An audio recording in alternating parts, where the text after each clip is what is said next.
compartiendo en esta mañana desde Barquisimeto, Estado Lara, Venezuela, el mensaje 35 en el contexto del canal y programa radial Superando Nuestros Límites en este año en curso 2023 y 61 años de Acuario.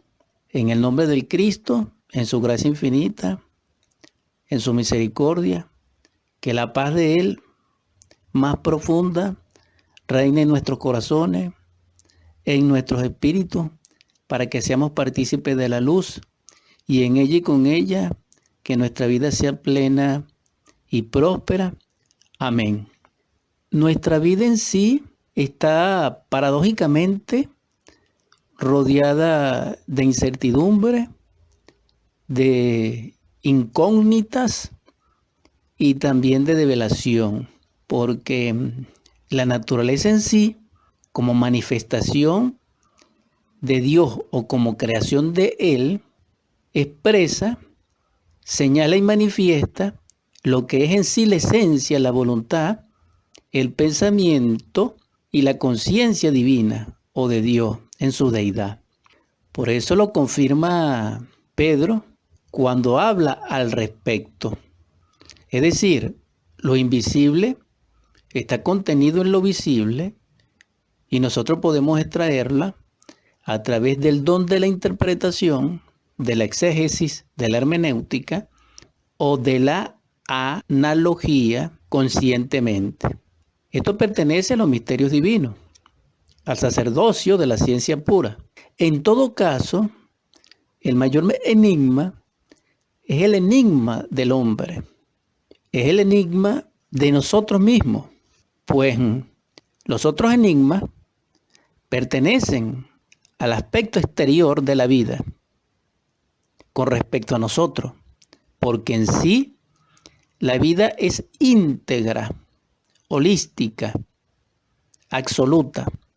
Sin embargo, nosotros, en el estado en que nos encontramos de percepción y de conciencia y de espíritu, en sueño profundo, bajo un sopor de muchos siglos de ignorancia, de orgullo, etc., no percibimos la vida tal cual es e ignoramos los misterios de la naturaleza, los misterios de la vida y de la muerte, los misterios de los planetas, de sus movimientos, de sus órbitas, de sus influencias. Ignoramos que ignoramos. Así también sucede con nuestro mundo interno. Ignoramos nuestro mundo interno. En ese caso estamos muy mal relacionados con nosotros mismos. Debiéramos reflexionar al respecto, tomarnos nuestro tiempo y hacer una parada de nuestra vida mecánica, de nuestra existencia autómata y reflexionar. Discernir aquí y ahora de qué estamos haciendo y va a determinar qué es lo que somos.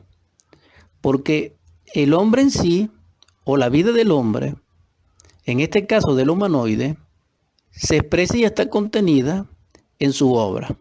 A tal obra, tal naturaleza humana, tal personalidad. Entonces, si analizamos la obra, la existencia de un humanoide y de un hombre, sabemos quién es él. Entonces, la obra significa lo real y el resultado de lo invisible y de lo visible, de lo que es ilusorio a lo que es permanente, de lo que es mortal a lo que es inmortal. ¿Cómo salimos nosotros de esa manifestación bipolar de contenido mental, de análisis y de percepción? A través de la conciencia.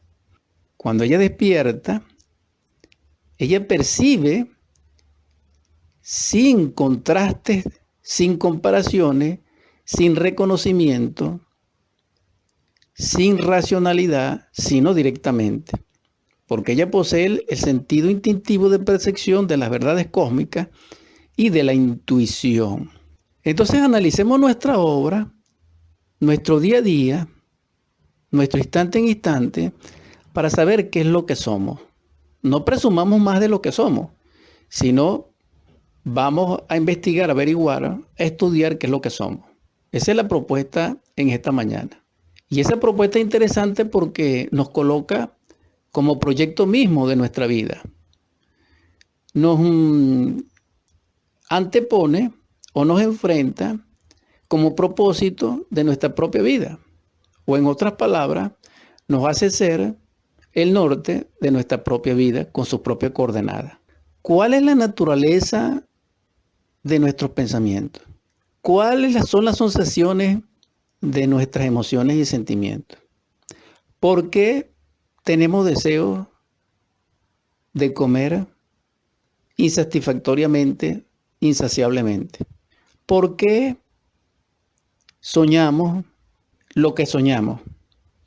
Esos estados subconscientes, terribles, o infraconscientes, espantosos, que hasta terminen en pesadillas. ¿Por qué? Cuando estamos enfrente de nuestros hermanos, ¿qué sentimos, qué pensamos, cómo reaccionamos? Eso es lo interesante de estar atento a sí mismo y de plantearnos a sí mismo como proyecto de vida. Porque así tendremos acceso a lo que somos a través del análisis de la obra. Pero este análisis no es en el yo, no es en la personalidad, no es en el amor propio del ego, no es en el yo pluralizado, no. Este trabajo de autoconocimiento debe ser dirigido por la conciencia. Para ello tenemos que despertarla, pero como para despertarla tenemos que desintegrar el ego, entonces entramos en un sinfín, en un mare magnum confuso de obrar que no sabemos qué hacer. Y el principio de la acción es esta: desacondicionar a la esencia que se encuentra embotellada en los intereses secundarios del existir y del vivir, de nuestros compromisos con el mundo y consigo mismo. Cuando logramos dar ese paso, la esencia, dijéramos, planetaria, que en nuestro interior existe, en el sentido, aclaro, de que es la esencia que se manifiesta para que la personalidad y los valores de nuestra mónada esenciales pueden expresarse en esa personalidad y convivir en la vida con nuestro semejante y con nosotros mismos y con el mundo.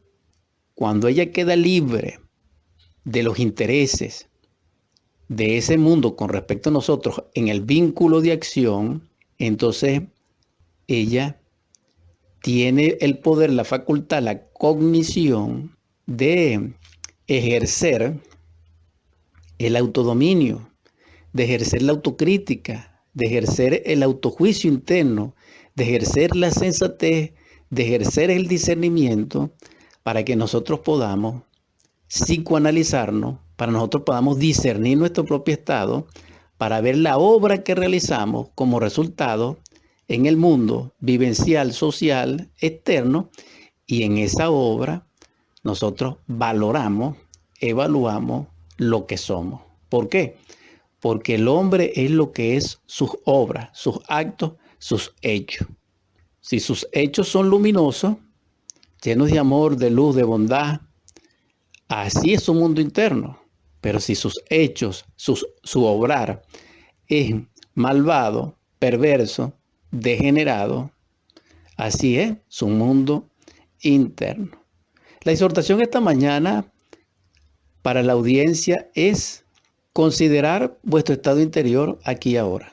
Oren a vuestro Padre, Madre, a vuestro Divino Elohim, que les oriente espiritualmente y que le dé la facultad del autoconocimiento, el valor y la fortaleza para que así sea, para que comiencen a realizar dentro de ustedes la gran obra, comenzando humildemente desde ese principio. Paz inverencial.